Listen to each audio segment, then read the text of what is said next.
Hello बच्चों, this is Nitish Gupta and you are watching my प्यारा सा चैनल एनबी क्लासेस। तो बच्चों, हम लोग आज क्लास 10th के मॉडल सॉल्विंग जो आप लोग का जैक बोर्ड निकाला है 2022 का, उसका फर्स्ट सेट जो विज्ञान का है, साइंस का है, वो आज हम देखने वाले हैं इस वीडियो में। तो बच्चों, हम पहले सॉल्व करने से पहले आपको पूरा सिलेबस का जो मतलब जैक वाला जो क्वेश्चंस बनाया, सेट किया है, वो किस तरह से सेट किया वो आप लोग को हम यहाँ पर बता देना चाहते हैं। तो देखिए बच्चों, तो टोटल आप लोग का, ठीक है, जो ये सेट बनाया है जैक वाला, उसमें टोटल 19 क्वेश्चन है। कितने हैं? 19 क्वेश्चन है, ठीक है ना। उस 19 क्वेश्चन में 1 से 7 तक अति लघु उत्तरीय प्रश्न है, ठीक है। 2 नंबर वाला, कितना? 2 नंबर वाला, 2 मार्क्स वाला, कितना? 2 मार्क्स वाला क्वेश्चन है। तो 1 से 7 तक में 7 क्वेश्चन है, लेकिन आप लोग को सॉल्व करना है मात्र 5। 7 में किसी 5 को सॉल्व करना है। तो टोटल यहाँ से अगर 5 सॉल्व करिएगा तो 5 गुना के 10 नंबर हो गया, ठीक है। फिर 8 से 14 के बीच भी 7 क्वेश्चन है, और ये 3 मार्क्स वाला है। कितने मार्क्स वाले हैं? 3 मार्क्स वाले, ठीक है। ये कितने मार्क्स वाले हैं? 3 मार्क्स वाले। और इसमें भी 7 क्वेश्चन है, लेकिन इसमें सॉल्व सिर्फ आप लोग को करना है कितना? तो सॉल्व करना है आपको मात्र 5 क्वेश्चन। तो यहाँ से भी 5 क्वेश्चन हो गए, यानी 15, ठीक है। उसके बाद 15 से 19 के बीच, 15 से 19 के बीच, 15 के 19 के बीच, ठीक है, दीर्घ उत्तरीय प्रश्न है, जिसमें आप लोग को क्या, मात्र 3 क्वेश्चन सॉल्व करने। कितने? मात्र 3 क्वेश्चन सॉल्व करने, जो कि होंगे 4 क्वेश्चन होंगे, लेकिन सॉल्व करने कितने? 3 नहीं, 5 क्वेश्चन हो जाएंगे ना। हाँ, 5 क्वेश्चन हो जाएंगे। तो 5 में 3 सॉल्व करने हैं आपको। कितने सॉल्व करने हैं? 3 सॉल्व करने हैं। और 3 का कितना आपको मिलेगा? 5 नंबर। एक क्वेश्चन का कितना मिलेगा? 5। तो टोटल यहाँ पर हो जाते हैं 15 मार्क्स, यानी 15, 15, 30 और 10, 40। तो टोटल कितना नंबर का हो गया? 40 नंबर का, यानी 40 मार्क्स का है। आप समझ गए होंगे फॉर्मेट कैसा फॉर्मेट है। 1 से 7 में 2 नंबर वाला क्वेश्चन है, लेकिन आपको 5 ही क्वेश्चन सॉल्व करना है। 8 से 14 में 3 नंबर वाला क्वेश्चन है, उसमें भी आपको 5 ही सॉल्व करना है। और 15 से 19 के बीच 3 क्वेश्चन सॉल्व करना है, जो कि 5 नंबर वाले हैं। और ये दीर्घ उत्तरीय है, इसमें थोड़ा बड़ा बड़ा आपको लिखना होगा, ठीक है। ये थोड़े छोटे लिखने होंगे, ये कम से कम 100 वर्ड में लिखना होगा, ये 50 वर्ड में, और ये नॉर्मल, ठीक है। 2 मार्क्स का है, तो नॉर्मल वर्ड आप 20 से 30 वर्ड जो भी लिख दो बहुत है, ठीक है। तो ये आपका फॉर्मेट है जो कि जैक रिलीज किया है, ठीक ना। तो चलिए हम इसको इरेज कर देते हैं और आपको फर्स्ट क्वेश्चन पे आ जाते हैं कि फर्स्ट क्वेश्चन क्या है इसमें, ठीक है। तो पहला क्वेश्चन है जो कि आपका 1 से 7 वाला के बीच में। कितना? 1 से 7, क्वेश्चन नंबर 1 से 7 के बीच, यानी 2 नंबर वाला ये सब क्वेश्चन है। कितने? 2 नंबर वाले, 2 मार्क्स वाले क्वेश्चन है ये सब, ठीक है। तो 2 मार्क्स वाले क्वेश्चन है। पहला क्वेश्चन आपको बोल रहा है यहाँ पर, विद्युत आवेश का एसआई मात्रक लिखिए, ठीक है। विद्युत आवेश का क्या लिखना है? एसआई मात्रक। और फिर एक और इसी में डाला है, 1 इलेक्ट्रॉन पर कितना विद्युत आवेश होता है, यानी इलेक्ट्रिक चार्ज का एसआई मात्रक क्या है, पहले वो आपको बताना है। उसके बाद 1 इलेक्ट्रॉन पर कितना विद्युत आवेश होता है उसके बारे में बताना है, कितना चार्ज होता है 1 इलेक्ट्रॉन पे, ठीक है। तो आप लोग को पता होगा, ठीक है, इलेक्ट्रिसिटी चैप्टर में ये है, ठीक है ना। तो आप लोग जानते होंगे कि विद्युत आवेश का एसआई मात्रक क्या होता है? कूलाम होता है। क्या होता है? कूलाम। तो लिखेंगे, आंसर में लिखेंगे, थोड़ा लिखना होगा क्योंकि 2 नंबर ऐसे नहीं मिल जाएगा। विद्युत आवेश का एसआई मात्रक, विद्युत आवेश का एसआई मात्रक कूलाम, सी, कैपिटल लेटर सी ना, कूलाम होता है, ठीक है। और इसी में लिख दीजिएगा 1 इलेक्ट्रॉन पर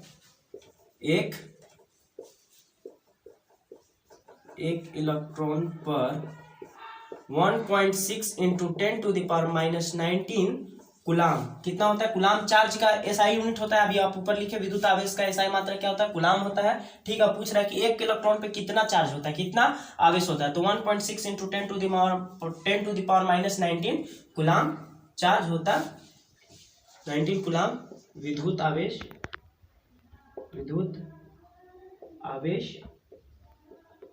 होता है, ठीक है। तो ये आंसर लिख दीजिएगा। विद्युत आवेश का एसआई मात्रा क्या होता है? कूलाम होता है। और 1 इलेक्ट्रॉन पर कितना चार्ज होता है? 1.6 इंटू 10⁻⁻19 कूलाम विद्युत आवेश होता है। यही आपका आंसर हो गया पहला का, जो कि आपका क्वेश्चन दिया हुआ है, ठीक है। अब चलिए दूसरा क्वेश्चन की ओर बढ़ते हैं, इसको इरेज कर देते हैं और सेकेंड क्वेश्चन देख लेते हैं क्या बोल रहे हैं, ठीक ना।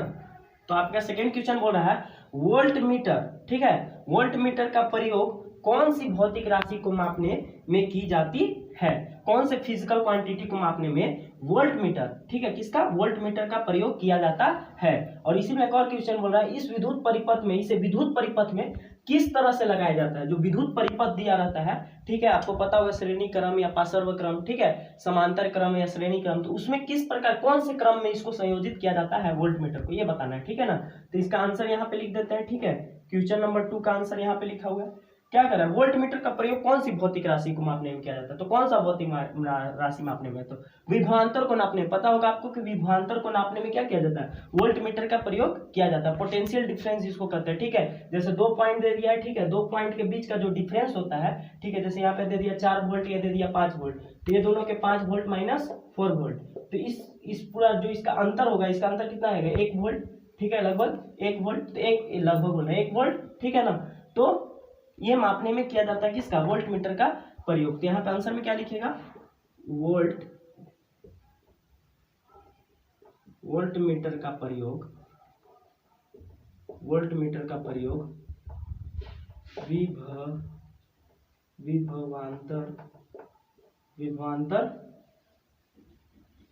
विभवांतर को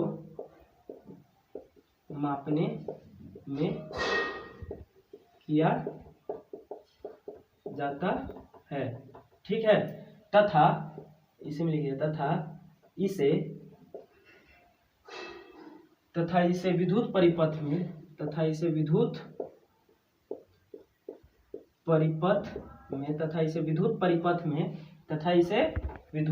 ये वाला मिटा देता है तो कंफ्यूज बताइएगा। तथा इसे विद्युत परिपथ में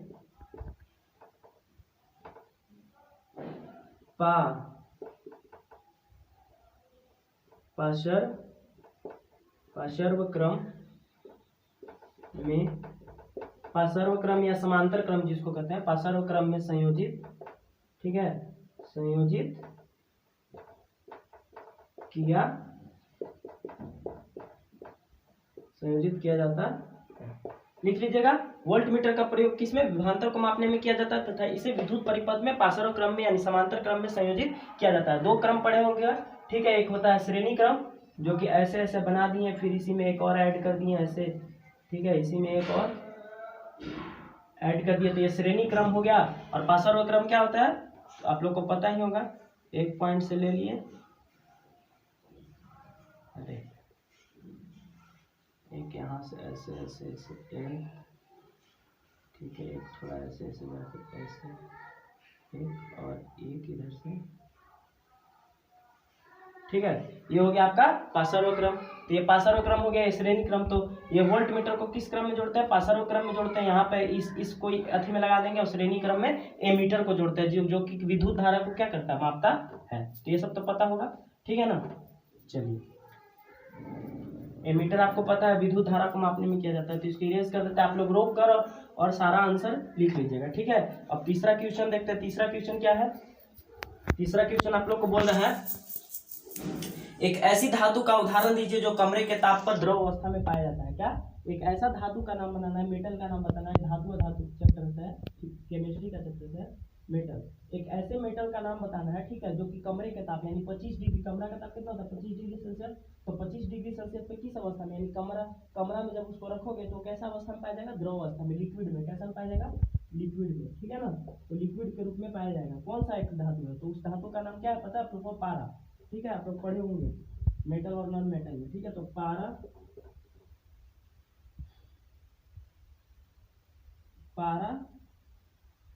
धातु क्या लिखेगा? पारा धातु कमरे के ताप पर, थोड़ा लिखना होगा क्योंकि 2 नंबर है, तो सिर्फ पारा लिखिएगा तो नहीं मिलेगा उतना अच्छा से। पूरा लिखिए, थोड़ा सा लैंग्वेज लिख दीजिएगा तो 2 नंबर पूरा अच्छा से मिलेगा, ठीक है ना। पारा धातु कमरे के ताप पर द्रव अवस्था में पाया जाता है, ठीक है। तो हो गया, ये था तीसरा क्वेश्चन। तो वीडियो को पॉज कर करके और क्वेश्चंस को और आंसर को नोट कर लीजिएगा अपने कॉपी में, ताकि आप लोग को ये क्वेश्चन याद कर लीजिए और परीक्षा में आए तो इसको बना लो, ठीक है ना। ये आप लोग का फर्स्ट थी ना, फर्स्ट सेट का है, साइंस का फर्स्ट सेट जो है उसका मॉडल का जो फर्स्ट सेट है उसका ये क्वेश्चन आंसर है, ठीक ना। तो देख लीजिए। और आगे क्वेश्चंस लिखते हैं, ठीक है। तो इसको इरेज कर देते हैं। तो देखिए अगला क्वेश्चन आपका 3 क्वेश्चन हो गया। चौथा क्वेश्चन है अल्काइन का सामान्य सूत्र लिखे। क्या? अल्काइन का। ये आपका 4th चैप्टर है केमिस्ट्री का, ठीक है, कार्बन एंड इट्स कंपाउंड का, ठीक है। अल्काइन का सूत्र लिखे तो आपको पता ही होगा अल्केन, अल्कीन और अल्काइन, ठीक है। तो अल्काइन का समान सूत्र क्या होता है? CnH2n-2। ये आपका हो गया अल्काइन का, ठीक है। अल्केन का आप लोग को पता ही होगा, अल्केन का सूत्र आपको पता होगा। अल्केन का क्या होता है? CnH2n+2। और अल्कीन का आपको पता होगा, अल्कीन का क्या होता है? CnH2n, ठीक है ना। तो ये हो गया अल्केन, अल्कीन और अल्काइन। इन तीनों में से किसी एक का एग्जाम में जरूर पूछता है क्वेश्चन, ठीक है। अल्काइन का समान सूत्र क्या हो गया? CnH2n-2, ठीक है। अल्केन का CnH2n+2 और एल्कीन का CnH2n, ठीक ना। तो ये हो गया आपका आंसर। तो यहाँ पे लिख दीजिएगा कि अल्काइन का सामान्य सूत्र, यहाँ पे लिख के लिखिएगा, ठीक है। थोड़ा 2 नंबर का है तो थोड़ा लिख के लिखिएगा तो अच्छा लगेगा। अल्काइन का सामान्य सूत्र, उसके बाद ही लिखिएगा CnH2n-2, ठीक है। अब 5वां में आते हैं, ठीक है। मेंडल ने प्रयोग के लिए किस पौधे को चुना? मेंडल एक वैज्ञानिक थे, ठीक है। ये बायोलॉजी का क्वेश्चन है आपको अनुवांशिकता वाला चैप्टर में, ठीक है ना। मेंडल ने प्रयोग के लिए किस पौधे को चुना? ठीक है। तो मेंडल एक वैज्ञानिक थे जिन्होंने अपना एक्सपेरिमेंट किया था, ठीक है, पौधों पर, ठीक है। तो उसी में क्वेश्चन पूछ रहा है कि मेंडल ने प्रयोग के लिए किस पौधे का चुना था। तो आप लोग को भी पता होगा कि किस पौधे को चुना है, आप लोग पढ़े होंगे बुक में। तो मेंडल ने अपने प्रयोग के लिए मटर, थोड़ा लिख के लिखोगे तो 2 नंबर अच्छा से, क्योंकि 2 नंबर का सवाल है, ठीक है। मटर के पौधे को चुना, ठीक है। क्या किया था? मटर का पौधा को चुना था ना। मेंडल ने अपने प्रयोग के लिए मटर के पौधे को चुना। तो ये आंसर हो गया, ठीक है। छठा क्वेश्चन है आपका एक जैव निम्नीकरणीय पदार्थ का उदाहरण दे। आप कहिएगा कि जैव निम्नीकरणीय क्या है, ठीक है। जैव निम्नीकरणीय क्या है पदार्थ? तो जैव निम्नीकरणीय उसको कहेंगे कि जिसको, जो कीड़े मकोड़े होते हैं, ठीक है, उसको क्या करते हैं? तोड़ देते हैं। क्या कहते हैं? डिकम्पोज कर देते हैं, तोड़ देते हैं, ठीक है। टूट जाता है, ठीक है। टूट कर क्या हो जाता है? मट्टी में मिल जाता है, ठीक है। तो उस तरह के पदार्थ को हम क्या कहते हैं? जैव निम्नीकरणीय पदार्थ कहते हैं, ठीक है। उस तरह के पदार्थ को हम क्या कहते हैं? जैव निम्नीकरणीय, जिसको कीड़े मकोड़े हो गए सब क्या कर देते हैं? डिकम्पोज करके क्या कर देते हैं? मट्टी में मिला देते हैं, ठीक है। तो उस तरह के पदार्थ को हम क्या कहते हैं? जैव निम्नीकरणीय पदार्थ। तो कौन कौन से हो जाएंगे इसमें? तो देखोगे तो कागज हो गया, लकड़ी हो गया, कोई भी उदाहरण दे सकते हो। तो कागज, लकड़ी, ठीक है।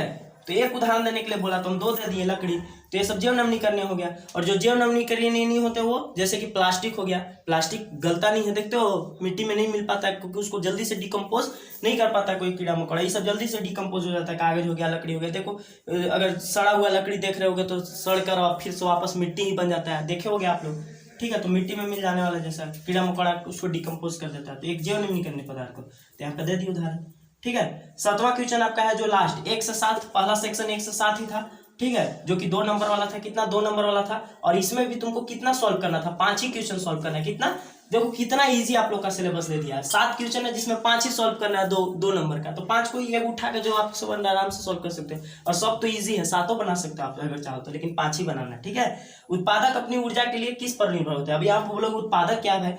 तो उत्पादक वो जो किसी के ऊपर डिपेंडेंट नहीं होते हैं, ठीक है। अपना भोजन स्वयं बनाने वाले उसको कहते हैं उत्पादक। और उपभोक्ता उसको कहते हैं जो दूसरों पर डिपेंडेंट है। जैसे हम लोग क्या है? पेड़ पौधों पर डिपेंडेंट है, ठीक है। जीव जंतु सब पेड़ पौधा पर डिपेंडेंट है, तो वो सब क्या हो गया? उपभोक्ता। जो दूसरों पर डिपेंडेंट है वो उपभोक्ता कहलाते हैं। और उत्पादक वो होते हैं जो खुद पर निर्भर होते हैं, और अपना भोजन स्वयं बनाते हैं। तो उस तरह में पेड़ पौधे हो गए। तो पेड़ पौधे अपने ऊर्जा कहाँ से प्राप्त करते हैं? तो आप लोग को भी पता होगा पेड़ पौधा कहाँ से अपना ऊर्जा प्राप्त करते हैं। तो उत्पादक अपनी ऊर्जा, यहाँ पे लिखेगा, उत्पादक अपनी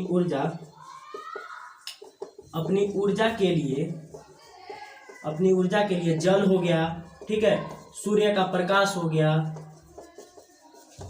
सूर्य का प्रकाश, फोटोसिंथेसिस आपको पता ही होगा क्या क्या यूज करता है। जल हो गया, सूर्य का प्रकाश हो गया, ठीक है। फिर आप लोग का क्लोरोफिल, थोड़ा ऊपर मिटा देते हैं, इरेज कर देते हैं, इसी का आंसर ऊपर लिख देंगे, ठीक है। इस सबको मिटा के आप मिटा रहे हैं तो आप लोग ऐसा नहीं कि देख कर छोड़ते जाइए, ऊपर पॉज करके वीडियो और इसको आप अपना कॉपी में नोट कर लीजिएगा, तभी इजी होगा। उत्पादक अपनी ऊर्जा के लिए जल, सूर्य का प्रकाश, ऊपर लिखा हुआ है ना, क्लोरोफिल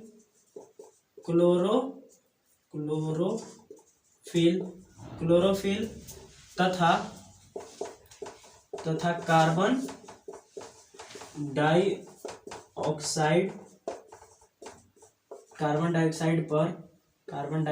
पर निर्भर होते हैं। तो ये हो गया, लिख लिया ये वाला आंसर यहाँ ऊपर लिखा हुआ है, ठीक ना, कि उत्पादक अपनी ऊर्जा के लिए जल, सूर्य का प्रकाश, क्लोरोफिल तथा कार्बन डाइऑक्साइड पर निर्भर होते हैं। तो आज हम सेक्शन ए ही रहने देते हैं, ठीक है। फिर कल हम अगला वीडियो में सेक्शन बी को कवर करेंगे, जो कि आपको 8 से 14 के बीच है, जो 3 नंबर वाला क्वेश्चन है, ठीक है ना। तो दैट्स ऑल फॉर टुडे, ठीक है। अच्छे से पढ़िए और अच्छा से अच्छा नंबर लाइए एग्जाम में, अपने माता पिता का और अपने पूरे गाँव जिले का नाम रोशन कीजिए। Thank you.